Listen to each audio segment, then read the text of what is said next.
Olá pessoal, boa tarde. Nós iremos continuar novamente as nossas aulas, né?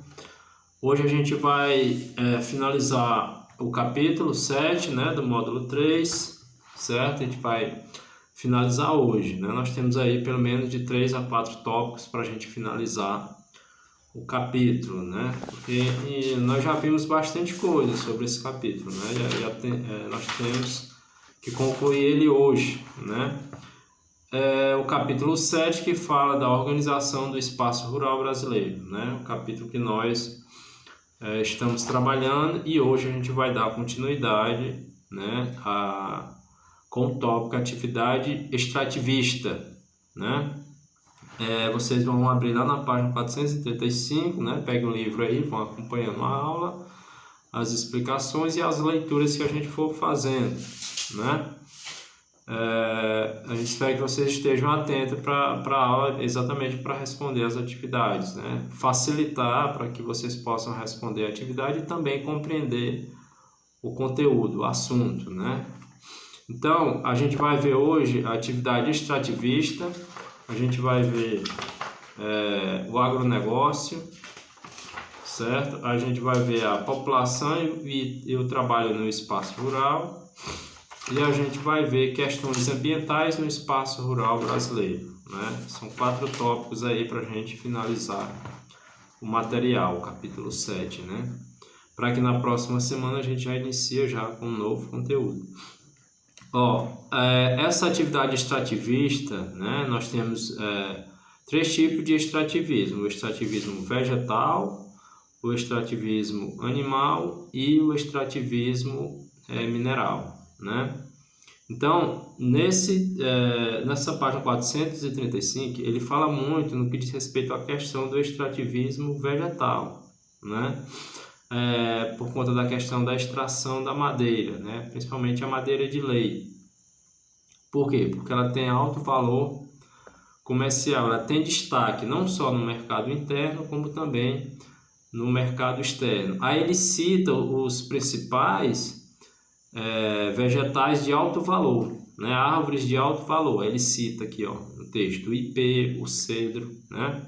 O mogno, o jacarandá, certo? Todos esses vegetais eles são utilizados na construção civil, né? E também na confecção, na fabricação de alguns móveis, certo? Então é retirado a madeira para a questão da construção civil, né? Para o teto das casas, mas também para movelaria, né, para fazer móveis, e principalmente também para a indústria naval, né? O texto também de vocês ele aborda essa característica da atividade extrativista, né, vegetal, aquele que é retirado da natureza, a vegetação, exatamente para confecção de móveis e também para a construção civil, né, principalmente para fazer o teto das casas, né?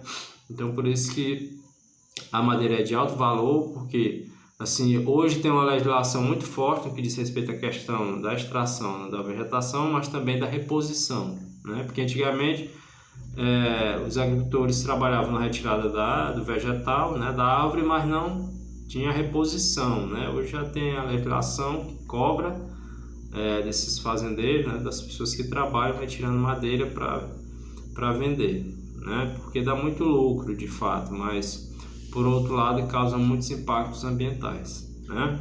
A gente sabe disso, certo? Aí se destaca aqui a região norte, né? A região amazônica, onde há a maior extração de madeira, né? Ele cita a região norte e a região amazônica. A região nordeste, a área do extrativismo da palmeira, do babaçu, né? Do coco babaçu principalmente, né? Que é de alto valor também de mercado, né? A carnaúba, o coco babaçu, né?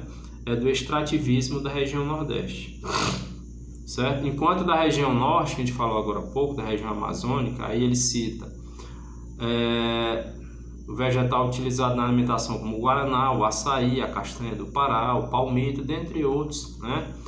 Que é levado para a indústria cosmética, principalmente perfumaria, ou seja, a região amazônica ela é muito rica, né? Tem uma biodiversidade imensa de vegetais, né? Não só para a questão da confecção de móveis, né? para construção civil, para o teto das habitações, das casas, mas também serve muito para a questão, né, para extrair o guaraná, os produtos que tem o açaí, a castanha do Pará, né, o palmito, dentre outros, né? Tem a floresta amazônica é imensa, é muito rica no que diz respeito à questão do extrativismo. Aí a região Nordeste, como eu falei, o Babaçu, né, da fabricação de sabão, de óleos comestíveis, lubrificantes em geral, né, de automóveis, certo? E fala também da carnaúba, né? A carnaúba tem infinidade de uso comercial também, né? A folha da carnaúba, o pó da carnaúba, né, é de alto valor também, certo? Então fabrica vários produtos também de alto valor no mercado, por isso que é um produto também caro, né? Certo? Aí ele cita a região sul, né? Aí no caso da região sul, a erva mate, que já foi intensamente explorada, né? Atualmente é cultivada para abastecimento do mercado interno. Aqui na página 436, né? Vão acompanhando aí, ó. A região sudeste ele cita essas características, certo? E cita também a araucárias, que é um tipo de vegetação típico da região sul, porque já fica numa região fria, já fica numa região de clima temperado, né? Por isso que ele cita aqui no material de vocês, no texto, essa parte que fala sobre o pinheiro de araucárias, né? O pinheiro do Paraná, mesma coisa, que é um tipo de vegetação típico da região sul do Brasil, né? Porque ele vai se adaptar mais a um clima mais ameno, mais frio, né? Que é da região sul. Também já foi muito devastada, muito desmatada, né? Para fabricação da celulose, né? Do papel e etc, né? Da confecção também de móveis, né? Para cobrir casas também, né? A outra, ainda na página 436, ele fala do extrativismo animal. No caso do extrativismo animal, o texto fala que é a pesca, né? Então, os estados onde há a maior incidência de extração do pescado, né, de retirada do pescado, ele cita aqui, ó, no texto de você. Primeiro, segundo, terceiro. Aí tem assim, ó, em relação ao extrativismo animal, tá em negrito, ó, vocês vão ler aí. A pesca é a principal atividade no segmento, com grande parte da produção destinada ao mercado internacional. Os estados que mais se destacam no pescado, aí cita Rondônia, né, em primeiro lugar, depois vem Mato Grosso, Maranhão, Pará e Roraima, né? Representa cerca de 70% de todo o pescado brasileiro. Esses estados são os estados que mais se extrai, né? Que é, no caso, o extrativismo animal, o extrativismo do peixe, né? Ainda no outro parágrafo, ele cita os principais produtos minerais explorados no Brasil, né? Já sai um pouco do contexto, mas ele cita aqui o minério de ferro, o ouro, o cobre, a bauxita, além do petróleo e do sal. Esses são os principais produtos da mineração, né, da exploração, certo? Que é, no caso, o extrativismo mineral, né? Então, principalmente o petróleo de alto valor, o ouro também, né, o cobre, a bauxita, que são ligas que são misturadas para fazer o ferro, o aço, né, na indústria siderúrgica, certo? Aí ele vai citar também as principais reservas minerais brasileiras estão localizadas no quadrilátero ferrífero, no estado de Minas Gerais, no maciço do Urucum, no estado do Mato Grosso do Sul, e na Serra dos Carajás, no estado do Pará, né, onde ocorre mais a extração dessa mineração, né? Então nós vimos aí, pessoal, o extrativismo vegetal, que no caso a madeira, que é retirada para a confecção de móveis, de casas, né? Nós vimos o extrativismo animal, que é no caso a pesca, né? Existe também o extrativismo de retirada de animais silvestres, mas isso é contra a lei, né? As pessoas pegam pássaros, né? Animais exóticos, animais que estão quase extintos de extinção e vai vender lá para fora também, né? O contrabando de animais, que é contra a lei, né? Contra a lei do Brasil, a questão do tráfico de animais, certo? Mas existe também esse tipo de extrativismo. Não está aqui no material de vocês, mas existe, né? A gente sabe disso, porque todo dia a gente está aí no jornal, está vendo as notícias, né? E falando de contrabando de animais silvestres, né? E não pode, certo? Então, ele citou, além do extrativismo animal, né, que é dos peixes, da retirada do peixe, do pescado, o extrativismo mineral, né, da questão da exploração do minério de ferro no Brasil, do ouro, do cobre, da bauxita, do petróleo e também do sal, né? Acho que o Rio Grande do Norte é um dos estados de maior produção do sal marinho, né? Então vende-se muito esse produto para fora, né? São produtos de valor de mercado, né? E são exportados. Página 438, a gente vai ver no que diz respeito à questão do agronegócio. Lá em cima do texto vocês já vão ver, ó. O tema é agronegócio, né? Então são negócios com investimentos, né? O nome já diz agro, onde tem água, né? Diz respeito à questão da produção de grãos e também da criação de animais, né? Para o abate, para a venda do leite, para a venda da carne, etc., né? E também do agronegócio voltado para a questão do cultivo de grãos, do milho, da soja, né? De várias frutas que o Brasil já produz também, certo? Tudo isso. Então, nós temos aqui a cadeia produtiva do agronegócio pode ser descrita segundo o modelo a seguir. Nós temos os fornecedores, os produtores, o processamento, a distribuição e a comercialização. Vamos ver um por um.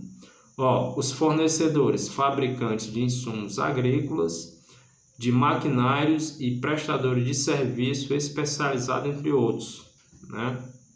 Esses são os fornecedores, aqueles que vendem a semente, né, os insumos, aquele que vende a máquina, certo? São os prestadores de serviços especializados também, que são os fornecedores, né? Produtores rurais que desempenham a atividade do cultivo ou criação de animais, né? Os produtores, aqueles que vão para a roça lá trabalhar, né? E também criam animais. Processamento e distribuição e comercialização, aqui no caso a indústria, né, é responsável por isso. Principalmente a de laticínios e frigoríficos, né, no caso do abate da carne, né, do gado principalmente, né. Além de empresas distribuidoras de alimentos, supermercados, né, entre outros, né, supermercados e pequenos comércios também, né, entra aí, né, tem a empresa que vai fabricar, tem as distribuidoras, né, que são responsáveis para vender para o comércio, né, para os supermercados, consequentemente para os pequenos comércios também, né. Então, fala sobre isso. Ainda na página 438, lá no primeiro, segundo, terceiro, lá no quarto parágrafo, diz assim, abaixo da figura que tem aí, estão vendo a figura aí, onde ocorre a produção do álcool? Pois bem, embaixo dessa figura nós tem dizendo assim, o setor industrial está presente em diversas etapas do agronegócio, tanto na produção agrícola, então no caso ele cita os insumos químicos, as sementes selecionadas, fertilizantes, inseticidas, herbicidas, maquinários agrícolas, como no beneficiamento da matéria-prima, né? Então tudo isso tem dentro do agronegócio. Aí ele cita também, mais abaixo, no último parágrafo, a questão dos produtos, né? De que, por exemplo, o Brasil mais comercializa. Ele vai citar o café e a laranja, né? São os principais produtos do agronegócio brasileiro, ou seja, eles produzem muito, né? O café, a laranja, a soja, né? E vale também a gente ressaltar a questão da produção da cana-de-açúcar, né? Inclusive ele cita a década de 1970, onde foi implantado no Brasil o programa Proálcool, né, que tinha o benefício de reduzir o consumo do diesel, da gasolina, né, dos derivados do petróleo, certo? Porque o Brasil ele consumia muitos produtos vindo de fora, inclusive a gasolina e o diesel, né? Então foi uma alternativa, né, o programa do Proálcool em 1970.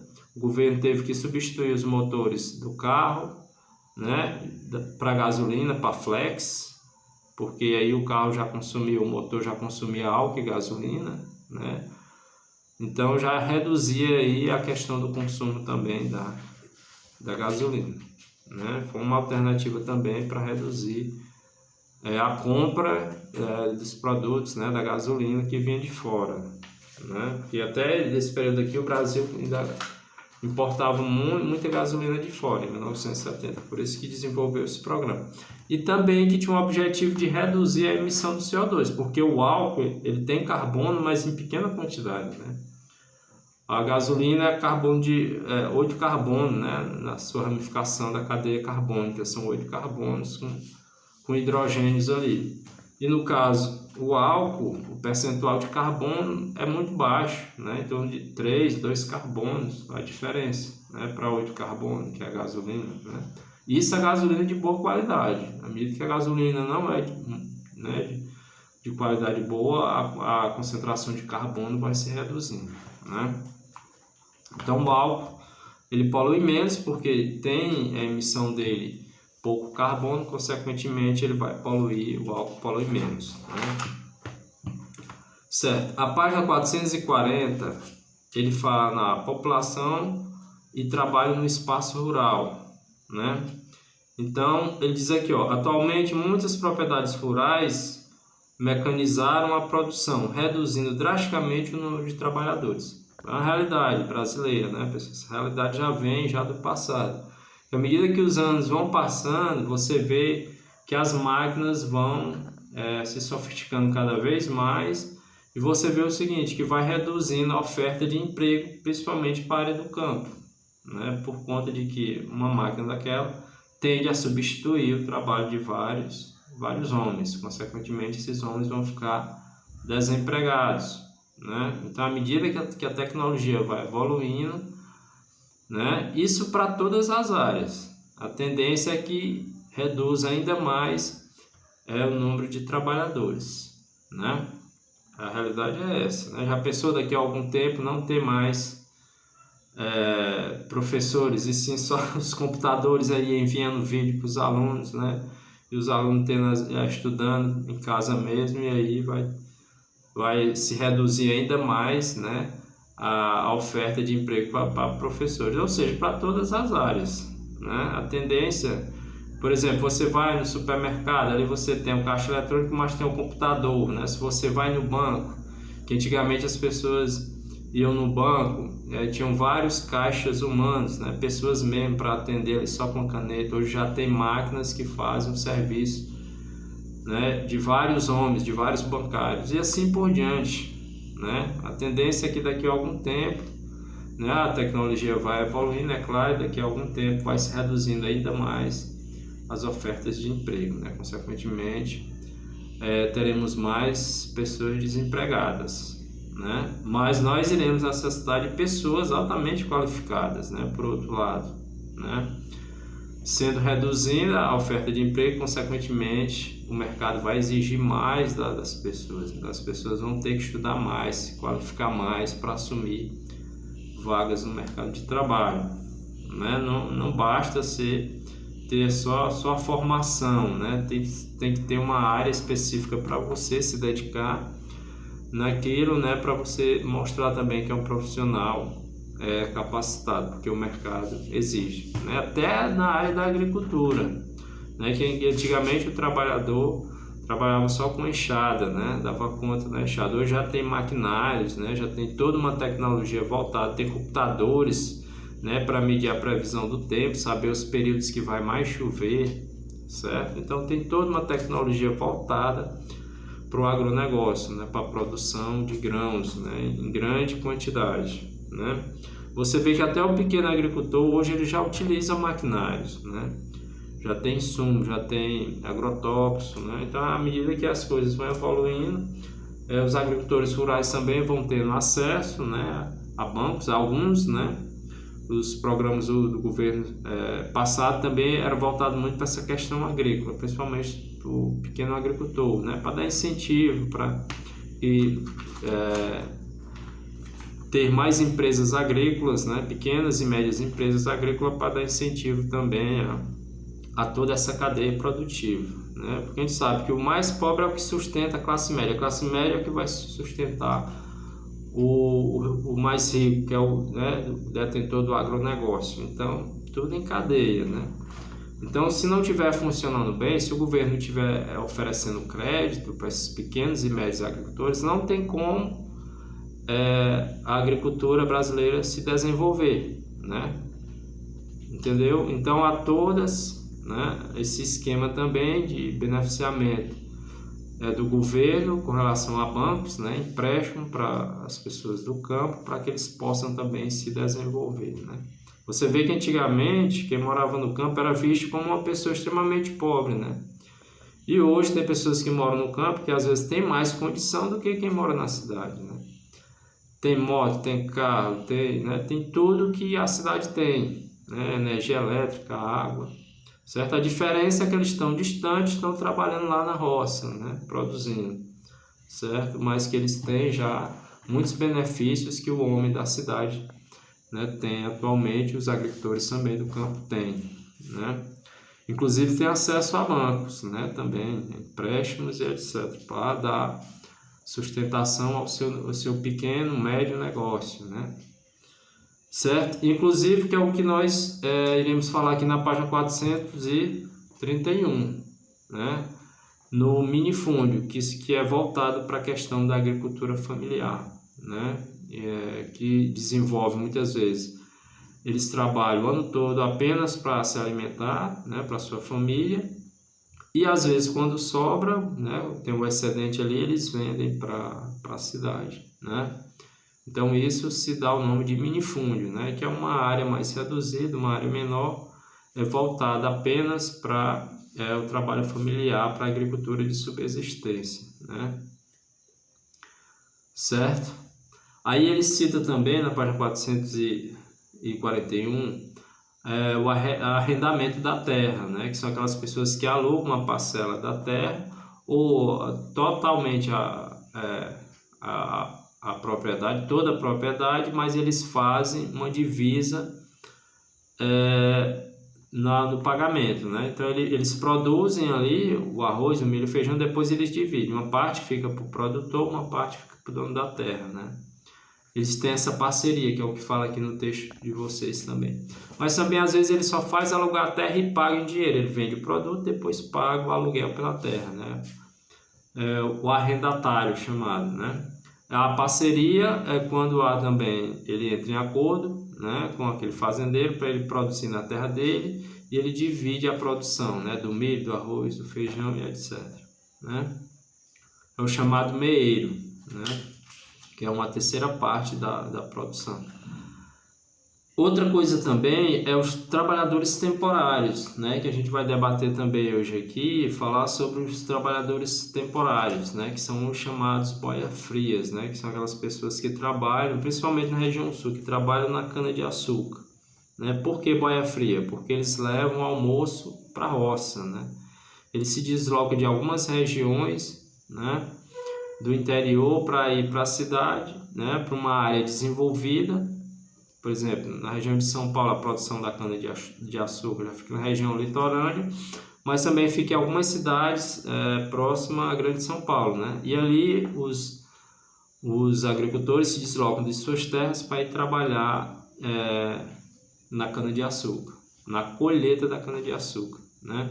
E aí leva a comida, quando eles vão se alimentar, a comida está fria, por isso que o nome, tem no texto aqui de vocês, né, o termo boia fria, né, porque eles vão comer a comida já gelada, né, que eles vão para distâncias mais longas, eles vão lá, almoçam mesmo lá e retornam no final da tarde, né. São trabalhadores que não têm carteira assinada, são trabalhadores temporários, que não têm benefício algum, né, e jornada de trabalho exorbitante, né? Eles trabalham em torno de 10 a 12 horas, trabalham muito, né? No sol quente, certo? Principalmente aqueles que não tiveram muito acesso à educação, à escola, né, pessoal? Então, por isso que é importante a questão do estudo, né? Não é que você queira ser melhor do que ninguém, mas se você tem que estudar para você se qualificar, até na área agrícola, né? Se você tem que estudar para trabalhar com maquinário, por exemplo, né? Aquelas máquinas, os tratores, tem que ter pessoas especializadas, com cursos, né? Para poder manusear a máquina, né? Não é todos que podem manusear, são pessoas que estudavam, fizeram cursos, né? Que tiveram uma capacitação para poder trabalhar nesse tipo de atividade, certo? Aí fala das regiões, né? Esses trabalhadores recebem diversas designações, ou seja, diversos nomes, né? Os boias frias. No caso, na região centro-oeste, eles falam de peão de trecho, né? Volante na região sul e sudeste e corumbá na região nordeste, né? Essas são as denominações dos trabalhadores rurais, né? Que trabalham aí, que são trabalhadores temporários, né? Não são trabalhadores permanentes.